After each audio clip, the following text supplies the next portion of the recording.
వెలుగులో నడుచుట ప్రేక్షకులకి శుభములు. లోకపు మాట.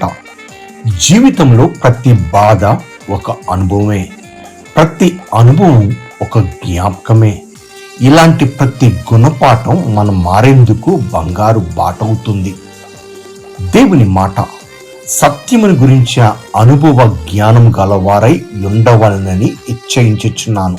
తిమోతికి రాసిన మొదటి పత్రిక 2వ అధ్యాయం 4వ వాక్యం. చిన్న ప్రార్థన.